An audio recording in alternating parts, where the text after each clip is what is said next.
مفتی صاحب میری امی کا انتقال 23 اگست 2004 کو ہوا. دعا کروا, دل سے دعا ہے جی, اللہ تعالیٰ آپ کی والدہ کی مغفرت فرمائے اور آپ سب کو صبر جمیل کی توفیق عطا فرمائے. میری امی کا انتقال جمعے کے دن ہوا اور امی نے 2 مرتبہ کلمہ بھی پڑھا تھا. وفات ہونے سے پہلے اس کی کیا فضیلت ہے؟ من کان آخر کلامہ لا الہ الا اللہ دخل الجنہ. نبی صلی اللہ علیہ وسلم نے فرمایا جس کا آخری کلام لا الہ الا اللہ تھا وہ جنت میں داخل ہوگا. لیکن بہرحال علماء نے اس حدیث کی تشریح میں لکھا ہے کہ اس سے وہ مراد ہے جو کبیرہ گناہوں سے بچتا ہو. تو اس طرح کی حدیثوں کا یہ مطلب ہوتا ہے. لیکن بہرحال حدیث کے ظاہری الفاظ یہی ہیں, اللہ کی رحمت سے امید لگائی جا سکتی ہے کہ شاید اللہ تعالیٰ, کیونکہ یہ بھی توفیق بھی ملنا بڑی بات ہے. موت کے وقت جو ہے نا اچھی حالت میں موت ہونا یہ اللہ کی بہت بڑی نعمت ہے. اس سے پناہ مانگا کرو کہ فلم دیکھتے ہوئے یا کوئی الٹا کام کرتے ہوئے موت آ جائے, اس سے پناہ مانگا کرو اللہ تعالیٰ. الٹے کام پہ آپ لوگ بہت ہنس رہے ہو, تو جو ہے پناہ مانگا کرو اللہ تعالیٰ کی. تو کوئی اچھے کام پہ نماز پڑھتے ہوئے, روزہ رکھتے ہوئے, اماں کے پاؤں دباتے ہوئے موت آئے نا, ابا اماں کے, تو یہ اچھی موت ہے. مفتی صاحب یہ ہو گیا میرے بھائی وفات. اچھا, میں اپنی والدہ سے بہت اٹیچ تھا. میری امی کینسر کی مریضہ تھی, میں ان کی تمام دیکھ بھال کرتا تھا, کوئی نہیں تھا. مجھے ان کے آخری لمحات یاد آ رہے ہیں. تو یہ والدین کا ٹاپک ایسا ہے نا کہ یہ میرے سامنے چھیڑا ہی نہیں کرو, سمجھ رہے ہو.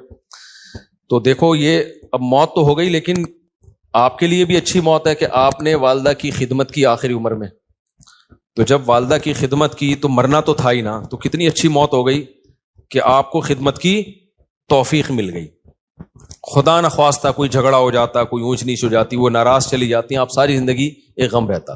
تو جو کام ہو جائے نا اس پہ پھر نہیں غم کرنا چاہیے. اس میں شریعت نے کہا ہے جو ہوا بہتر ہوا, تو بچانے کی پوری کوشش کرنی چاہیے. لیکن موت ہو گئی تو اب اس پہ صبر کرو, بولے یار چلو خدمت کا موقع تو مل گیا نا. اسلام میں غم منانا, سوچ کے غمگین ہونا, اس کی کوئی فضیلت نہیں ہے. اسلام میں یہ کہ خوش رہنا سیکھو. ہاں اللہ کی طرف سے کوئی غم آ رہا ہے تو ایک الگ بات ہے. تو اسلام آپ کو غمزدہ دیکھنا پسند نہیں کرتا, اسلام آپ کو خوش رہنا. اسلام کہتا ہے بس ایک غم ہونا چاہیے, وہ کیا ہے؟ آخرت کا. اس کی شریعت میں فضیلت ہے, باقی اپنی زندگی وہ غم لیس بناؤ. آج ایک بندہ آیا, جیسے بعض خواتین آتی ہیں نا, شوہر بہت ٹینشن دے رہا ہوتا ہے, میں ان کو کہتا ہوں شوہر لیس ہو جاؤ فوراً, ٹینشن لینے کا نہیں. میں نے کہا شادی سکون کے لیے کی تھی نا, جب سکون ہی نہیں مل رہا تو میاں لیس, اس کو طلاق مانگو, اس سے کوئی بھی طریقہ اختیار کرو جان چھڑانے کا. تو کیونکہ بھائی اپنے سکون کے لیے کی ہے نا, ٹینشنوں کے لیے تھوڑی. ہاں تھوڑی بہت ٹینشن تو ہر گھر میں ہوتی ہے. اسی طرح ایک بندہ آیا, وہی چماٹ والا نا, ایک چماٹ لگایا تو بیوی نے 4 چماٹ لگا دیے. تو اور پتہ نہیں کیا کیا ہو رہا ہے. آپ لوگ کبھی میرے ساتھ خوشبو لگا کے آؤ, کبھی بیٹھو. اب ظاہر لوگوں کے راز فاش ہوتے ہیں, اس لیے میں یہ باتیں کرتا نہیں, اور میرا مقصد کسی کا مذاق اڑانا نہیں ہوتا. سب کے ساتھ ایسا ہو سکتا ہے, لیکن میں صرف بتا رہا ہوں کہ سوسائٹی مارکیٹ میں ہو, واٹس گوئنگ آن, مارکیٹ میں ہو کیا رہا ہے. تو ایسے موقع پہ پھر میں لوگوں کو ڈیورس کا مشورہ دے رہا ہوتا ہوں کہ بھائی جب اتنی نوبت ہے تو فارغ کرو میرے بھائی. پھر صبر کا فائدہ نہیں ہے ایسے موقع پہ, کیونکہ شادی سکون کے لیے کی جاتی ہے. تھوڑی بہت ٹینشنیں ہر گھر میں ہوتی ہیں, لیکن ٹینشنوں کی بھی ایک لمٹ ہوتی ہے. کچھ بھی نہیں سن رہی, اپنے آپ کو ماتحتی نہیں سمجھ رہی ہے, تمہیں اس نے خانسامہ بنایا ہوا ہے, اس کو سمجھانے کی ایک لمٹ ہوتی ہے. 6 مہینے اماں کے گھر بٹھا دو, شاید کچھ دن کے بعد ہدایت مل جائے, پھر بھی نہیں مل رہی تو بھائی تمیز سے علیحدگی اختیار کرو. تو وجہ اس کی ہے کہ اللہ نے ہمیں غمزدہ رہنے کے لیے پیدا بولو نہیں کیا. غم ایک ہی ہونا چاہیے, وہ کون سا ہے؟ آخرت. تو خوش رہنا چاہیے انسان کو. اللہ کو خوش لوگ کیا ہے؟ پسند ہے. نبی حضرت ابو ہریرہ نے فرمایا کہ نبی صلی اللہ علیہ وسلم نے جب بھی مجھے دیکھا ہے زندگی میں, کبھی ایسا نہیں ہو کہ آپ نے مجھے دیکھا اور مسکرائے نہ ہو. حالانکہ نبی کا غم سب سے بڑا غم تھا نا, امت کی فکر تھی, لیکن اپنے ساتھیوں کے ساتھ ایٹیٹیوڈ کیا تھا آپ کا؟ جب بھی دیکھتے مسکراتے. اور ہم لوگ کیا ہیں, جب بھی دیکھو ایسا لگتا ہے کوئی نیا ٹینشن چل رہی ہے اس کے ساتھ, نئی ٹینشن چل رہی. خوش رہنا سیکھنا چاہیے, سمجھ رہے ہو. مسکراتے چہرے سے ملا کرو, ٹینشن فری. امریکہ میں $10 کی ایک چھولے کی پلیٹ ملتی ہے صبح ناشتے میں نا, پراٹھے کے ساتھ, جو لوکل ہوٹل, جو پاکستانی کے ہوٹل. $10 کا مطلب پتہ ہے کیا؟ 2750. مہنگائی وہاں ہے میرے بھائی, یہاں نہیں ہے. یہاں تو چھولے کی پلیٹ فری میں آ رہی ہوتی ہے, پراٹھا خریدو بعض دفعہ ویسی فری میں ڈال کے دے دیتا ہے. آپ ڈالر پہ ترس رہے ہو, تو وہاں خرچہ بھی تو ڈالر میں ہی ہو رہا ہے, سمجھ رہے ہو. تو اس لیے پاکستانی کرنسی میں اگر کما رہے ہو تو کھا بھی کس میں رہے ہو اسی میں. وہاں جاؤ گے تو ڈالر میں کماؤ گے تو کھاؤ گی بھی کس میں. میں جاپان میں جو فاسٹ ٹرین میں بیٹھا ہوں نا, میں یہ زوم آپ کرو انجوائے, اس کا ٹکٹ پتا ہے کتنے کا تھا؟ جب مجھے پتا چلا میرے ہوش اڑ گئے. میں نے کہا ٹانگا گدھا ٹرکشا صحیح ہے میرے بھائی, یہ بس دکھانے کے ہیں. لوگوں کی جائیدادیں بک جاتی ہیں ان ٹرینوں میں, بہت لگژری لوگوں کا کام ہے وہ, بس وہ ڈرائیور ہی بیٹھے اس میں. تو بہت مہنگائی ہے, تو آپ بہت مزے میں ہو. اور وہاں ٹیکس اتنا ہے, آپ کی اگر 40 لاکھ تنخواہ ہے نا, 1 کروڑ آپ کی اگر تنخواہ, ایک مثال دے رہا ہوں تاکہ کیلکولیشن آسان ہو, تو 43 لاکھ روپے ٹیکس میں دینے ہیں آپ نے. یہاں اتنا ٹیکس تھوڑی ہے. پھر لوگ اس پہ خوش ہوتے ہیں ہم ٹیکس دے رہے ہیں لیکن علاج ہمارا فری میں ہے, بچوں کی تعلیم ہماری فری میں. فری میں کہاں ہے؟ 43% تنخواہ کاٹ لی تم سے انہوں نے, اب تمہیں فری میں تھوڑی دے رہے ہیں. آپ کی گورنمنٹ یہاں جتنی مرضی کرپٹ ہے, میں کوئی یہ نہیں کہہ رہا بہت نیک گورنمنٹ, جیسی مرضی ہے, اتنا ٹیکس نہیں ہے میرے بھائی. تنخواہ پوری آ رہی ہے آپ کے پاس تو اس میں آپ اپنے بچوں کی فیس بھر لیتے ہو, وہ اتنی نہیں ہوتی, 43% نہیں ہوتی, وہ سمجھتے ہو آپ کے سارے خرچے نکل رہے ہوتے ہیں. نہیں آ رہی میرا خیال ہے بات. اور پھر زکاتیں بھی لوگ دے رہے ہوتے ہیں, تھوڑے سے گھننے بن جاؤ اگلا پوری جائیداد نکال کے دے دیتا ہے. یہاں تھوڑا سا گھننا بننا آنا چاہیے, بس یہاں پریکٹس کرو تھوڑی سی. تو اس لیے اتنا ٹینشن والا بات نہیں. ہم کیوں وہاں جا کے فوراً واپس آتے ہیں؟ مزہ ہمیں کہاں آتا ہے؟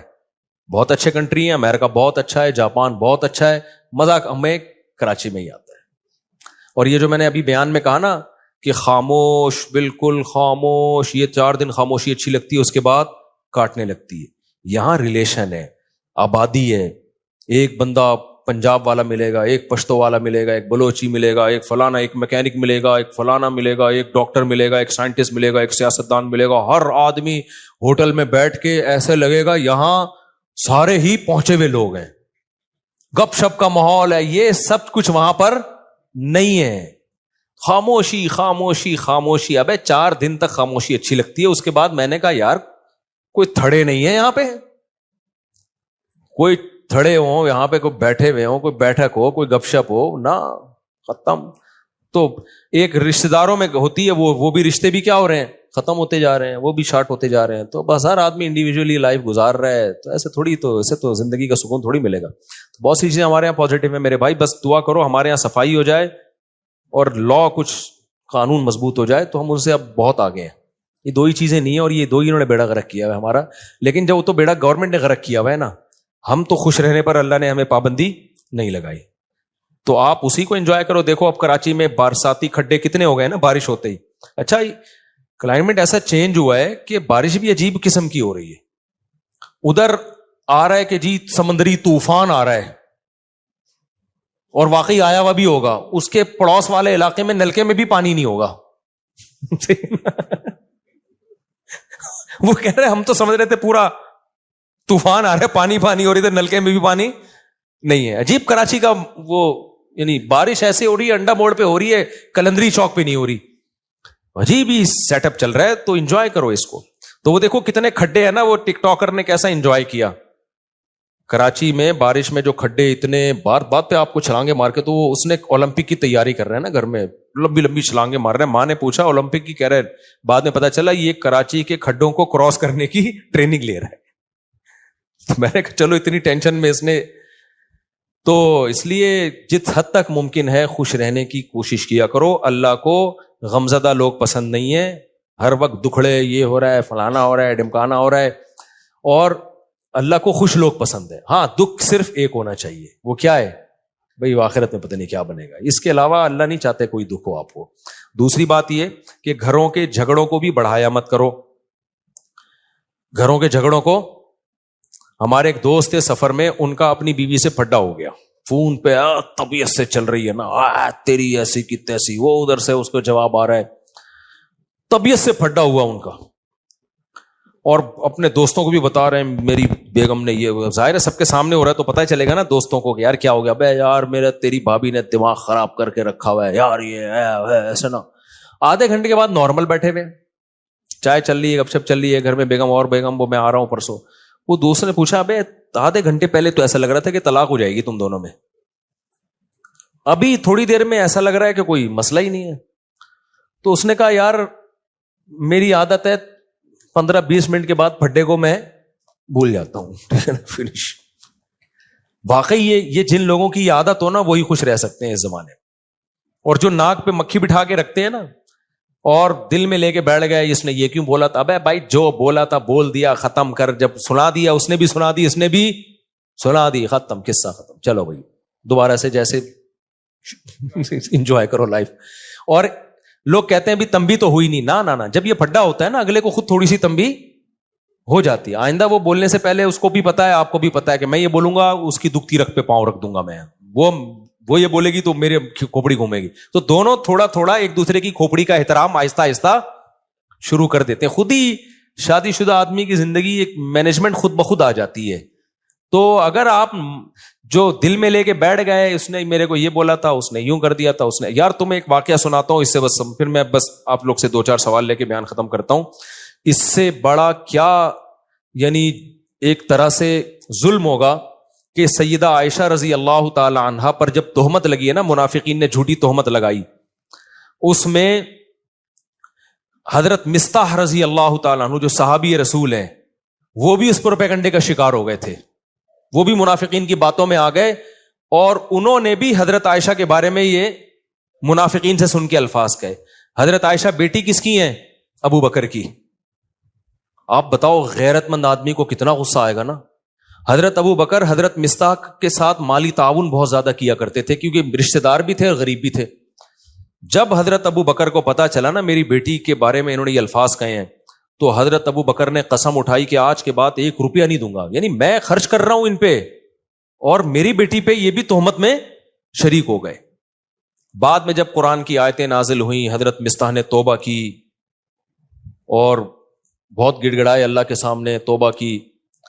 لیکن ابو بکر رضی اللہ تعالیٰ عنہ قسم اٹھا چکے تھے ان پہ میں خرچ نہیں کروں گا, میں نہیں خرچ کروں گا ان کے اوپر. لہذا انہوں نے کہ بھائی ٹھیک ہے آپ نے توبہ کر لی لیکن یہ ہلکا جرم تو نہیں ہے نا. کتنی بڑی شخصیت بھائی, سیدہ عائشہ نبی کی زوجہ بھی ہیں اور ابو بکر کی بیٹی بھی ہیں. تو نبی نے بھی معاف کر دیا ان کو. کتنا بڑا ظرف یار بھائی, جب گڑ گڑا لی ہے, توبہ کر لی ہے تو معاف کر دیا. کیونکہ نبی کے سامنے بڑا ویژن ہے نا. جو چھوٹے یعنی گھروں میں چھوٹے چھوٹے جھگڑوں کو لے کے لمبے چلتے ہیں نا, وہ دنیا میں کوئی بڑا کام نہیں کر سکتے, وہ بس انہی میں الجھ کے رہ جاتے ہیں. تو نبی صلی اللہ علیہ وسلم نے تو معاف کیا ہی, ابو بکر نے معاف نہیں کیا. انہوں نے کہا ٹھیک ہے میں کوئی انتقام نہیں لے رہا لیکن جیسے میں پہلے خرچ کرتا تھا نہیں کروں گا خرچ. سورہ نور کی آیتیں نازل ہوئیں, وَلَا يَأْتَلِ أُولُو الْفَضْلِ مِنْكُمْ وَالسَّعَةِ أَنْ يُؤْتُوا أُولِي الْقُرْبَى وَالْيَتَامَى وَالْمَسَاكِينَ. فرمایا اللہ تعالیٰ نے کہ تم میں جو قرابت دار ہیں تو جن لوگوں نے ان پہ خرچ نہ کرنے کی قسم اٹھائی ہوئی ہے وہ اپنی قسموں کو توڑ دیں. الا تحبون ان یغفر اللہ لکم, کیا تم چاہتے نہیں ہو کہ اللہ تمہاری غلطیوں کو بھی معاف کرے؟ یعنی تم یہ چاہتے ہو نا کہ اللہ تمہاری غلطیوں کو بھی معاف کرے. یہ کس کو تنبیہ ہو رہی تھی؟ ابو بکر کو. اللہ نے نام نہیں لیا. اللہ میاں بھی کیسی دیکھو نصیحتیں کرتے ہیں نا, عزت کا خیال کر کے جنرلی بتا رہے ہوتے ہیں کہ کوئی کسی رشتہ دار پہ خرچ کرتا تھا اور قسم اٹھا لی ہے کہ نہیں کروں گا, تو وہ قسم توڑ دے اور خرچ کرنا شروع کر دے, معاف کر دے. وَلْيَعْفُوا وَلْيَصْفَحُوا, چشم پوشی سے کام لیں, درگزر کرے. اَلَا تُحِبُّونَ أَن يَغْفِرَ اللَّهُ لَكُمْ, کیا تم نہیں چاہتے کہ اللہ بھی تمہاری غلطیوں کو معاف کرے؟ جب یہ آیت نازل ہوئی ہے ابو بکر نے کہا کیوں نہیں ہے اللہ, میں چاہتا ہوں تو میری غلطیاں معاف کر. یعنی اگر میں ان کو معاف کروں گا تو کل تو قیامت میں میری غلطیاں بھی معاف کرے گا, تو کیوں نہیں معاف کروں گا میں. کتنی بڑی غلطی کو معاف بھی کیا اور دوبارہ حضرت مستح کو پر صدقہ کرنا شروع کر دی. تو جو آدمی معاف نہیں کرتا نا, بغض رکھتا ہے, وہ ڈپریشن اور ٹینشن میں رہتا ہے. اور جو دماغ کو صاف اور پاک کر کے سوتا ہے کہ یار جو تھا قصہ ختم, تو وہ ڈپریشن سے آزاد ہوتا ہے. تو ہم لوگ جھگڑوں کو لے کے بیٹھے رہتے ہیں اتنے لمبے لمبے کہ اس نے میرے کو یہ بولا تھا, اس نے میرے کو یہ بولا تھا, اس نے مجھے یوں کیا تھا. ابے چھوڑ دے یار, ٹھیک ہے, اپنے آپ کو بھی ریلیکس کر, دوسرے کو بھی ٹینشن سے باہر نکال. تو اس لیے میرے بھائی خوش رہنا سیکھو, اور جس آدمی کے دل میں کینہ ہو, بغض ہو, چیزوں کو لے کے بیٹھتا ہو, وہ کبھی بھی خوش نہیں رہ سکتا, جلتا کڑتا ہی رہتا ہے, منفی باتیں ہی کرتا رہتا ہے. تو دل کو صاف رکھنا چاہیے انسان کو تاکہ آگے چلے, پھر وہ آگے کے کام کر سکے. انہی میں الجھ کے رہ جائے گا نا. ایک کسٹمر نے یوں کر دیا تھا تو اس کو سنا دی, وہ کسٹمر ہی مارکیٹ سے شارٹ ہو گیا, کاروبار اپنا ٹھپ ہو گیا. تو کوئی سوال کسی نے پوچھنا ہے تو بھائی پوچھ لے، پھر ختم کرتے ہیں. اللہ،